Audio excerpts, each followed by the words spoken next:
Hello and welcome to Airheads, a not-so-serious look at the serious business of royal rumours, gossip and gowns. I'm Tom. And I'm Maeve. And you know exactly what we're going to be talking about in this episode.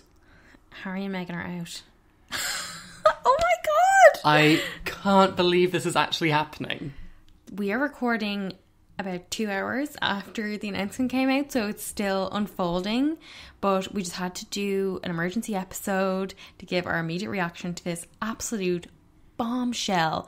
This was a stunning move. Tom and I were in John Lewis. We were looking at chairs and I felt my phone buzzing because Sussex Royal had just made a new Instagram post. I was like, oh, it's a lovely picture, the two of them making their engagement announcement. And then I scrolled down and holy shit, Tom was really over my shoulder and we were both like speechless, like in awe. I mean, like, we're still vibrating. Like, the shock hasn't worn off at all, and obviously we knew we had to do an emergency episode. We had thought it would be a quiet week. We thought we could take a week off, but no absolutely way. not. Clearly, Meghan and Harry listened to Airheads and wanted to get another episode out of us. So let's break down this statement. So it begins... After many months of reflection and internal discussions, we have chosen to make a transition this year in starting to carve out a progressive new role within this institution. Like, was there ever more to unpack in a single sentence? Like, straight away, you have them letting us know that, oh, we've been talking this through with everyone. We'll come back to that later. And as well, emphasising that this new role is going to be a progressive new one, not like that ancient institution, because let us not forget, this is not just a family, but an institution and a historically imperialist one. Yeah, and one where you can't do anything progressive if you are a senior royal. Anyway, they go on. We intend to step back as senior members of the royal family and work to become financially independent while continuing to fully support Her Majesty the Queen. So I presume they will be of a similar kind of standing to people like Beatrice, Eugenie, Zara Tindall. So members of the royal family, but not senior, as they put in inverted commas. So I'm assuming this means we'll probably still see them at events like Ascot, occasionally at Christmas, at Sandringham, at Trooping, but probably not on the balcony if, you know, when Charles becomes king and he has this slimmed down monarchy. And this obviously is very much in line with this streamlined monarchy that we know Prince Charles has been very keen on for when he becomes king. And, you know, now Meghan won't have to worry about people doing those slow-mo action replays of her every move on the balcony at Troopers Colour. Judy James is sweating. But I really think the key words here are financially independent. Yeah, because the argument that so many people have had whenever they are demanding something from Harry and Meghan is that we pay for this. Yeah. We pay to see their child the moment it's born. And they have responded to this extremely comprehensively. We'll get into that a bit later, with an entire funding section on their website that is devoted to answering all of these kinds of questions. But I think at the moment everybody is very interested in what it means. I mean, it's kind of hilarious for them to be like, oh, we're going to try to be financially independent. Like, okay guys, you know, let's hope those crazy kids can make it out there. But you know, what kind of work are they equipped to do? Is it going to be SpawnCon? That's the kind of the main thing everyone's been joking about. Is Meghan going to return to her influencer roots? Are we going to see like brand partnerships and things like that? But I think it's probably more likely they will be following the Obama route and doing like speaking engagements, you know, maybe having some kind of charity honorarium or something.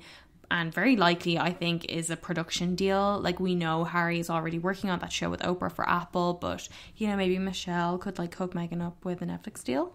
And, you know, maybe Meghan will tread the boards again. Oh, my God. Oh, my God. Oh, my God. This is, you know, this is leaving that open. You know, she could definitely, if she is no longer a senior royal, she could possibly return to acting, and we would lose our minds. And even better than that, we could see the return of the Tig in some kind of form. Please, God, bring back the Tig. Because, you know, if the royal family had wanted to prevent this, all they needed to do was watch The Christmas Prince. Because in that, she's allowed to keep writing her blog and they're blissfully married and beloved of the people. And the final thing then we should note about this sentence is that they talk about that they will be fully supporting the Queen. You know, even if this is kind of a like massive fuck you to her and is hugely embarrassing and makes her and everyone else in the royal family look like a complete asshole. Yeah, that statement is kind of like, kill them with kindness, like, oh, we'll still support them. Like, it's almost like patronising, but in a great way. And even more so when we hear the palace's statement in response. Oh. But anyway, we're getting ahead of ourselves. So they say that it is with your encouragement, particularly over the last few years, that we feel prepared to make this adjustment. Clearly, they mean our encouragement personally. We now plan to balance our time between the United Kingdom and North America, continuing to honour our duty to the Queen, the Commonwealth and our patronages. So they're not giving up the patronages, and they're not giving up the titles either, we found. So that's obviously important for those patronages, that they have a royal on their books. And it makes total sense that Meghan would want to spend more time in the US. Yeah, like, of course she does. Anytime you have a relationship where two people from different countries, you're going to be dividing your time between their home countries. And you know, like, when you get treated a lot better in countries, you might want to spend more time there. I'm not looking forward to, however, them being scrutinised for every flight and how they travel as they balance their time. Yeah, they go on to say, this geographic balance will enable us to raise our son with an appreciation for the royal tradition into which he was born, while also providing our family with the space to focus on the next chapter, including the launch of our new charitable entity.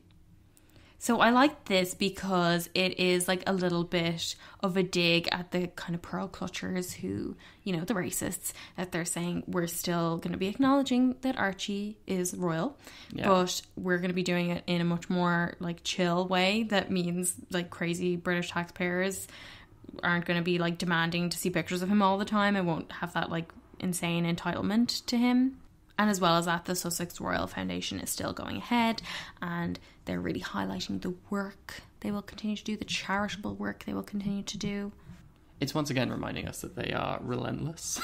They always seem to have something going on, whether it's a new charitable venture or getting the fuck out of Dodge.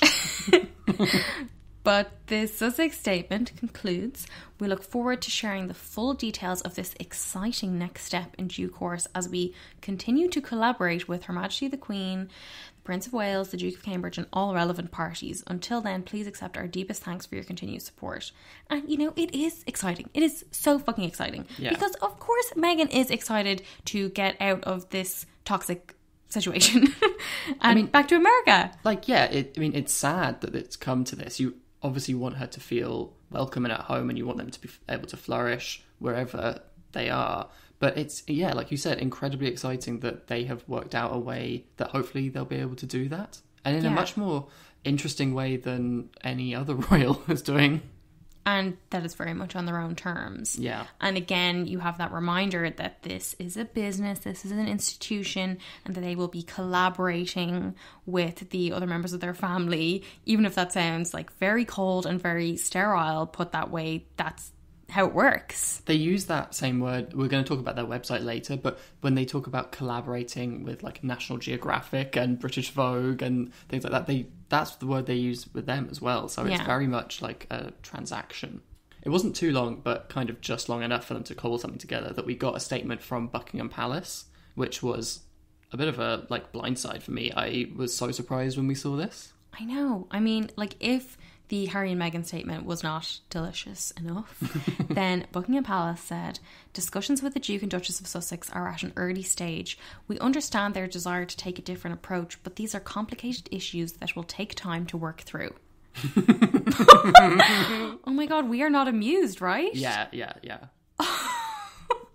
And then we got a little bit of background on this from the BBC royal correspondent Johnny Diamond, who was tweeting that the BBC understands that no other member of the royal family was consulted before Harry and Meghan issued their personal statement tonight. The palace is understood to be, quote, disappointed. Disappointed that they couldn't get their fucking spies into Sussex household to find out what they were doing. This is like ice cold. Yeah. This is expert manoeuvring on Harry and Meghan's part, I think, because they obviously knew that if they were giving the palace courtiers any time at all to prepare a response to this, that the courtiers would just have way too much time to throw them under the bus. Yeah. That they would be out spewing stuff about them in no time at all. So instead, they just dropped it like a bomb. Anyway, Johnny Diamond continued, a palace source tells the BBC that senior members of the royal family feel, quote, hurt by the announcement that Harry and Meghan are to withdraw from their current royal roles. The source confirmed that no members of the royal family were consulted. I'm so sorry that they feel hurt. Maybe they should have stopped using them to deflect all the bad press that other members of the royal family were getting. Hurt is such an interesting word here. Like, obviously we know that the royal family don't express emotion very often, and to choose to do so in this instance, even through an unnamed source, is a remarkable move, I think. But the whole way that this is unfolded is just like invigorating. Like, I feel alive like with all this happening. But I mean, this is like a move out of a film that Meghan would be in. It's like a move out of a romance novel of Harry deciding to protect his family. It's like Red, White and Royal Blue when Henry decides to be financially independent. Oh my God, do you think they read that book? And they finally figured out, oh, this is an option for us. Or do you think that Meghan's now got a deal with the Lifetime movies and they're like sending them the scripts now rather than the other way around? I think we should talk, though, about SussexRoyal.com. Oh my God, my new favourite website. I mean, it's not my new favourite website. I loved it from the moment they were just a one page with a fuck you to the media. But it's had a revamp. It's been massively expanded since last time I was on it. You pointed out it was a very TIG-influenced design. I mean, it totally is. Like, when I finally got the page to load, because it just kept crashing from, like, everybody trying to go on it, just like us. So, in case you haven't looked at it yet, it's got that same blue shade that they like. Is that a classic blue? Is that a Pantone colour of the year classic blue? No, it's nicer than that. They have that shade of blue that they've used on their posts before, with their title in that, what Tom and I feel is probably a custom font. Quite possibly, yeah. I was looking at the U's in particular. Very interesting. With their monogram, like insignia thing. i.e. logo. With their brand logo. And when you go on, it has the 3 sections for their work. And then it also has sections with like details and their about, media and funding. So we've got to talk about the media section because that's just killer. Like, Meghan using this to set the record straight on so many things. But anyway, they have decided in what I feel like is a really unusual and striking move to revise their media policy, which they say is to reflect both their forthcoming change as members of the royal family with financial independence and their wish to reshape and broaden access to their work. So some of these changes, they say, will be engaging with grassroots media organisations and young up-and-coming journalists, inviting specialist media to specific events and engagements to give greater access to their cause-driven activities, widening the spectrum of news coverage, providing access to credible media outlets focused on objective news reporting to cover key moments and events, continuing to share information directly to the wider public via their official communications channels, like Instagram basically, and no longer participating in the Royal Rota system. And this is the key thing. Yeah, so the Royal Rota system is the pool of royal correspondence. It's like a 40-year-old established system by which UK media outlets, Daily Express, Daily Mail, Daily Mirror, Evening Standard, Telegraph, Times and The Sun get first access to all the royal news. Yeah, and then they disseminate it around the globe, basically. And clearly Meghan and Harry aren't happy with this. So they have like a little Q&A where one of the questions is, how does this new media policy relate to the UK's royal correspondence? And oh my God, this answer. Did Meghan write this herself? Britain's royal correspondents are regarded internationally as credible sources of both the work of members of the royal family as well as of their private lives. This misconception propels coverage that is often carried by other outlets around the world, amplifying frequent misreporting. Regrettably, stories that may have been filed accurately by royal correspondents are also often edited or rewritten by media editorial teams to present false impressions. I've never gasped at the word misconception before, but reading this, I had to reread just the first part of it several times to make sure that she was saying what I thought she was saying. I mean, Harry obviously had a big hand in this as well. He has a kind of, what in my view extends to an almost paranoia about the media sometimes that I think is not always justified. But in this case, they really go hard on it. So they continue. Historically, the understanding with the Royal Rota expects that if their Royal Highnesses were to release a photo that has never been seen, they would be expected to give the image to the Rota. And then in parentheses, as if, like, can you fucking believe this? Of which 4 of the 7 are UK tabloids. Oh my God. Simultaneously or in advance of their own release, this formula enables these select publications to profit by publishing these images on their websites and front pages. Any breach in this understanding creates long-term repercussions. I don't know what those repercussions are.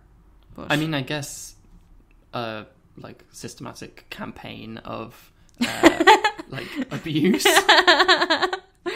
Yeah, I guess.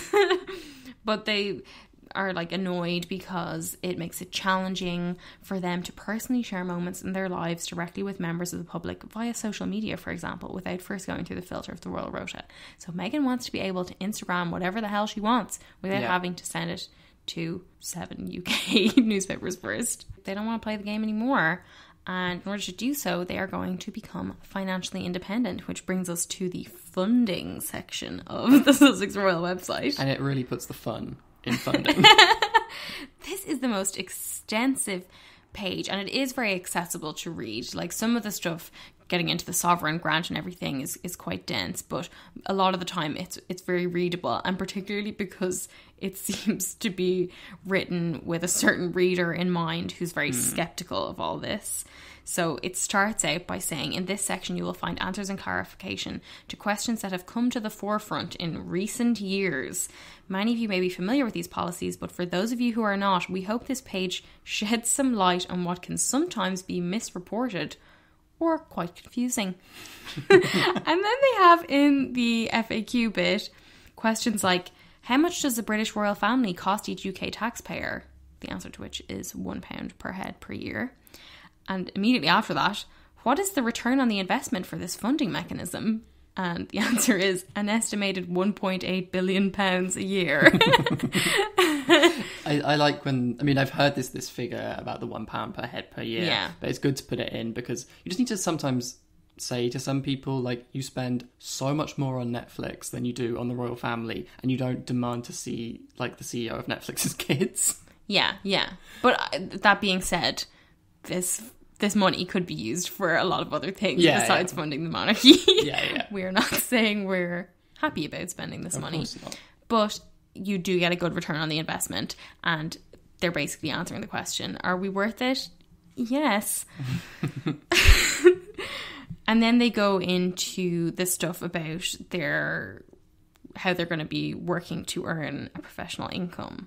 They say, the Duke and Duchess of Sussex take great pride in their work and are committed to continuing their charitable endeavours as well as establishing new ones. In addition, they value the ability to earn a professional income, which in the current structure they are prohibited from doing. For this reason, they have made the choice to become members of the royal family with financial independence.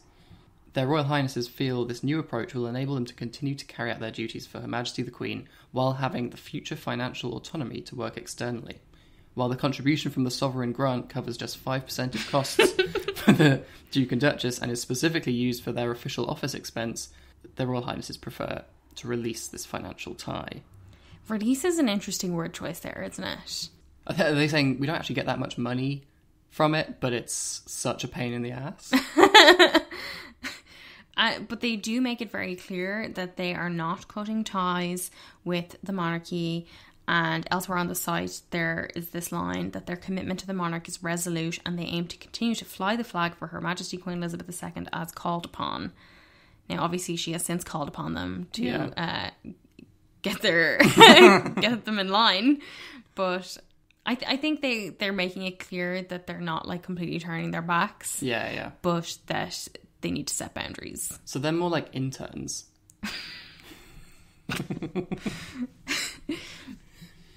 Obviously, the work that they want to do, we've spoken about this on the podcast several times before, but they clearly feel quite limited in the restrictions of, royal protocol and royal procedure for all these kinds of events and stuff like that, and how they want to work going forward. They just want to get on with doing it without having to go through all that red tape and stuff.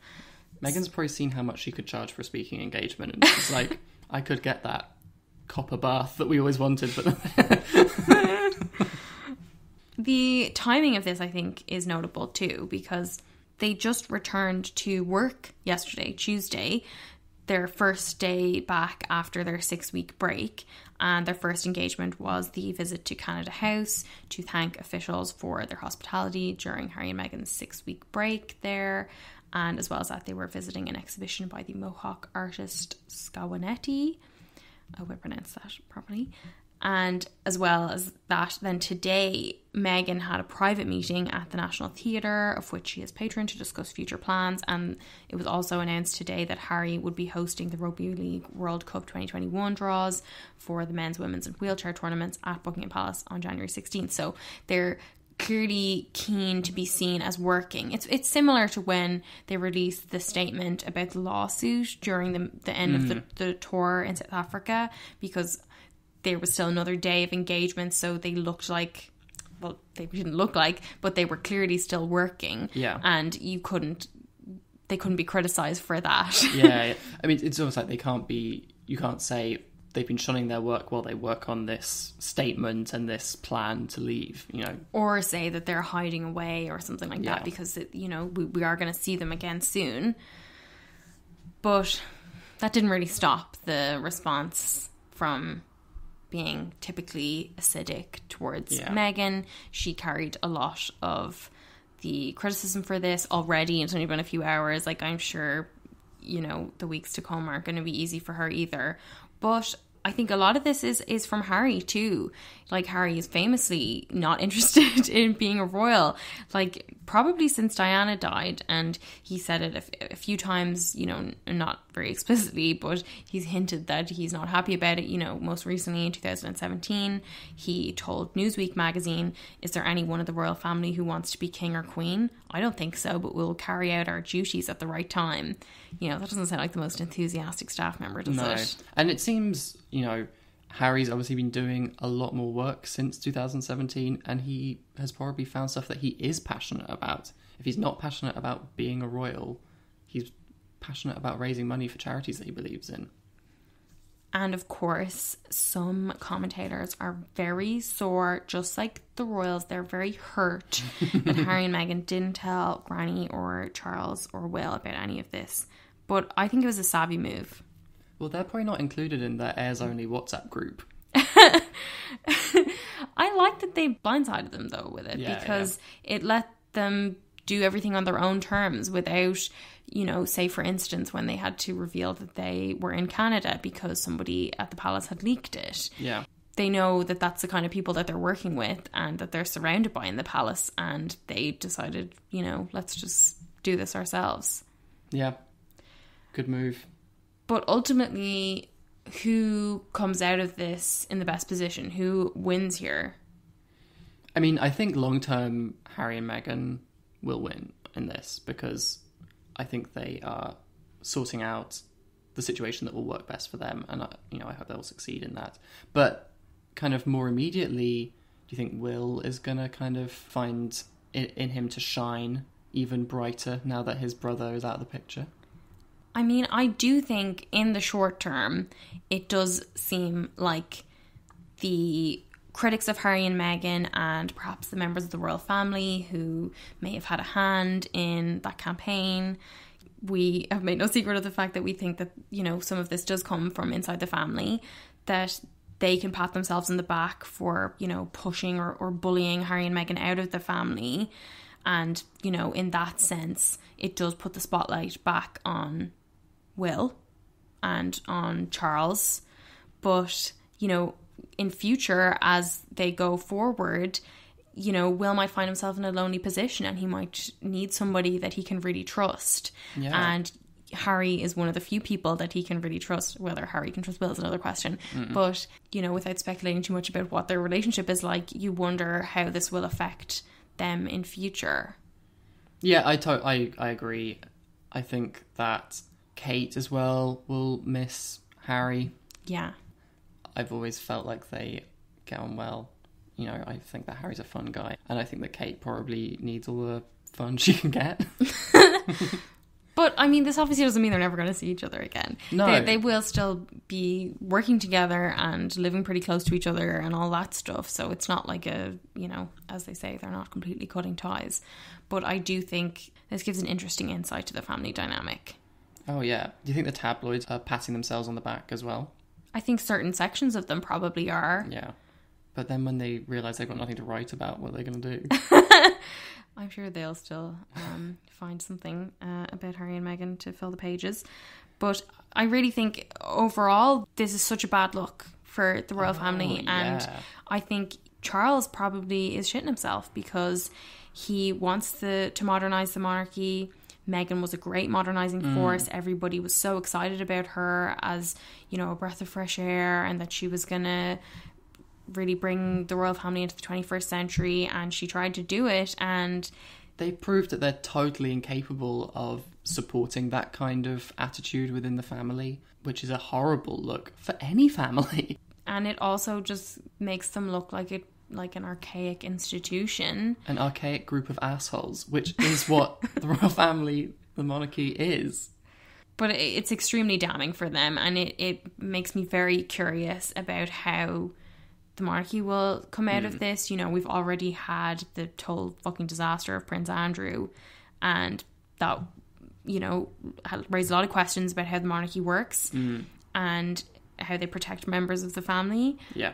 But now this Harry and Meghan stuff is also going to be casting a lot of doubts on the effectiveness of the royal family and if it's fit for purpose going forward. Absolutely. And there will be people who just think of the royal family as like, yes, they're the royal family, they are there. But if once you see someone leave, you realise that, hang on, what if they could all leave? You know?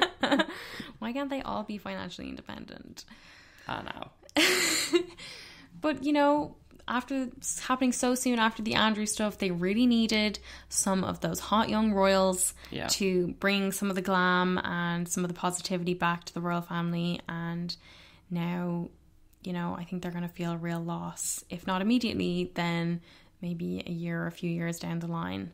And, you know, I wonder what it means for the future of Airheads, Tom. I mean, they have podcasters in North America. So maybe a move is on our cards too. I think that's probably everything, right? Yeah, I mean, I'm exhausted, but also I'm not going to be able to sleep.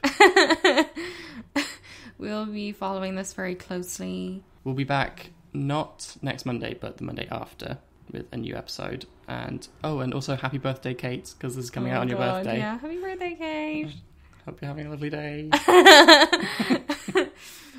Have a great week, and we hope you come back and join us. If you like the episode, for God's sake, rate and review us and tell your damn friends. You can find us on Instagram and Twitter at AirheadsPod and on Facebook at Airheads. If you are missing us during our break, we'll be posting some more updates there. Thanks so much for listening. Bye. Sussex out. Get out. Sorry, man. Okay. Get out! Yo! Yeah! Yo! Chill, man. Get out! Chill!